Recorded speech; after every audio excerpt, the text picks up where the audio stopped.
राधा स्वामी जी।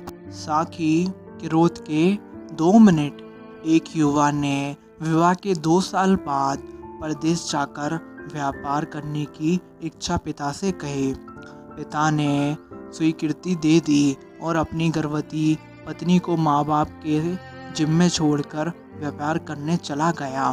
परदेश में मेहनत से बहुत धन कमाया और वह धनी सेठ बन गया। 17 वर्ष धन कमाते कमाते बीत गए तो संतुष्ट ही हुई और वापस घर लौटने की इच्छा हुई। पत्नी को पत्र लिखकर आने की सूचना दी और जहाज में बैठ गया। उसे जहाज में एक व्यक्ति मिला जो दुखी मन से बैठा था। सेठ ने उसकी उदासी का कारण पूछा तो उसने बताया कि इस देश में ज्ञान की कोई कद्र नहीं है। मैं यहाँ ज्ञान की सूत बेचने आया था पर कोई लेने को तैयार नहीं है। सेठ ने सोचा, इस देश में मैंने बहुत धन कमाया है और यह मेरी कर्म भूमि है, इसका मान रखना चाहिए। उसने ज्ञान के सूत खरीदने की इच्छा जताई। उस व्यक्ति ने कहा, मेरे हर ज्ञान सूत की कीमत 500 मुद्राएं होंगी। सेठ को सौदा तो महंगा लग रहा था, लेकिन कर्म भूमि का मान रखने के लिए 500 स्वर्ण मुद्राएं दे दी। व्यक्ति ने ज्ञान का पहला सूत दिया। कोई भी कार्य करने से पहले 2 मिनट रुककर सोच लेना। सेठ ने सूत अपनी किताब में लिख लिया। कई दिनों की यात्रा के बाद रात्रि के समय सेठ अपने नगर पहुंचा। उसने सोचा, इतने सालों बाद घर लौटा हूँ तो क्यों ना चुपके से बिना खबर दिए सीधे पत्नी के पास पहुंचकर उसे आश्चर्य उपहार दूं। घर के द्वारपालों को मौन रहने का इशारा करके सीधे अपनी पत्नी के कक्ष में आ गया। वो तो वहाँ का नज़ारा देखकर उसके पाँव के नीचे से जमीन खिसक गई। पलंग पर उसकी पत्नी के साथ एक युवा सोया था। अत्यंत क्रोध में सोचने लगा कि मैं परदेश में भी इसकी चिंता करता रहा और ये यहाँ अन्य पुरुष के साथ है, दोनों को जिंदा नहीं छोड़ूंगा। क्रोध में तलवार निकाल ली। वार करने ही जा रहा था कि उतने में उसे 500 स्वर्ण मुद्राओं से प्राप्त ज्ञान सूत्र याद आया।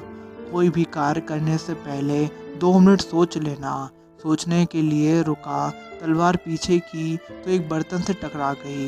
बर्तन गिरा तो पत्नी की नींद खुल गई। जैसे ही उसकी नज़रें अपने पति पर पड़ी, वह खुश हो गई और बोली, आपके बिना मेरा जीवन सूना सूना था। इंतजार में इतने वर्ष कैसे निकाले यह मैं ही जानती हूँ। सेठ तो पलंग पर सोए पुरुष को देखकर गुस्से में था। पत्नी ने युवक को उठाने के लिए कहा, बेटा जाग, तेरे पिता आए हैं। युवक उठकर जैसे ही पिता को करने झुका, माथे की पगड़ी गिर गई। उसके लंबे बाल बिखर गए। सेठ ने पत्नी से कहा, स्वामी ये आपकी बेटी है। पिता के बिना इसके मान को कोई आँच न आए, इसलिए मैंने इसे बचपन से ही पुत्र के समान पालन पोषण और संस्कार दिए हैं। यह सुनकर सेठ की आंखों से आंसू निकल गए। पत्नी और बेटी को गले लगाकर सोचने लगा कि यदि आज मैंने उस ज्ञान सूत्र को नहीं अपनाया होता तो जल्दबाजी में कितना अनर्थ हो जाता। मेरे ही हाथों मेरे निर्दोष परिवार खत्म हो जाता। ज्ञान का यह सूत उस दिन तो मुझे महंगा लग रहा था, लेकिन ऐसे सूत के लिए तो 100 स्वर्ण मुद्राएं बहुत कम हैं। ज्ञान तो अनमोल है। इस कहानी का सार यह है कि जीवन के 2 मिनट दुखों से बचकर सुख की बरसात कर सकता है। कभी भी कोई काम करो तो उसे सोच समझकर करना चाहिए कि हम सही कर रहे हैं या गलत कर रहे हैं, क्योंकि हम जल्दबाजी में कई बार बहुत सी गलतियां कर बैठते हैं और फिर वो उन गलतियों को सुधारना बहुत मुश्किल हो जाता है।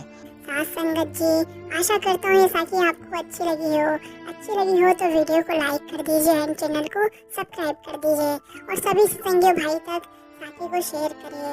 राधा स्वामी जी।